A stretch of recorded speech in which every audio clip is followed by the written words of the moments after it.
دو رمزی وطن مادر تو رو یاد کنم، بر عمری گذشته خود فریاد کنم. عمرم بگذشت مادر در بی وطنی، آیم به وطن دلی تو رو شاد کنم. عمرم بگذشت مادر در بی وطنی، آیم به وطن دلی تو رو شاد کنم. مادر گریه مکن گریه مکن من آیم، مادر گریه مکن غصه مخور من آیم.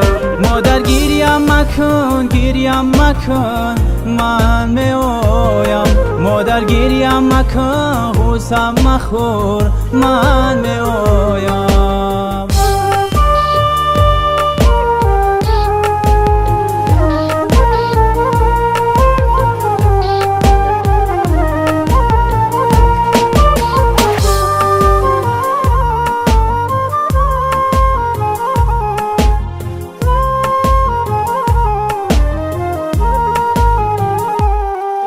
در راههای مسکو غریب افتادم، کو دوستی عزیزی که بیا سراغم، کو پدر و کو مادر کو خویش قریب، بیگانه چی داند که چه حال داره غریب.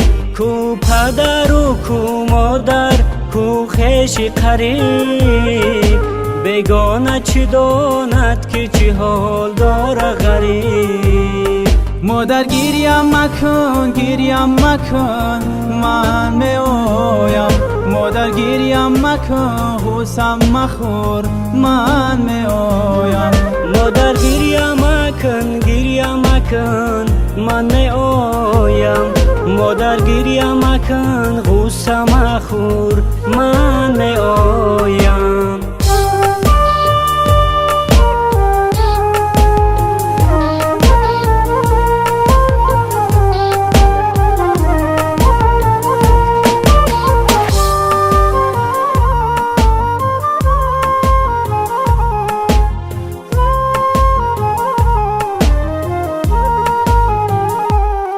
ای وطن وطن گلهای تو را بوی کنم، از آبهای صافی تو دم نوش کنم، از آبهای صافی تو دم نوش کردم، غمهای گذشته را فراموش کنم.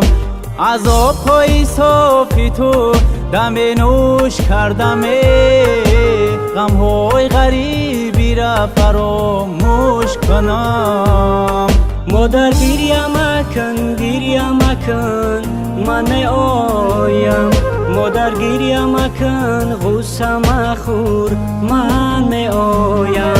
مادر گریه مکن گریه مکن من می آیم، مادر گریه مکن غصه مخور من می آیم.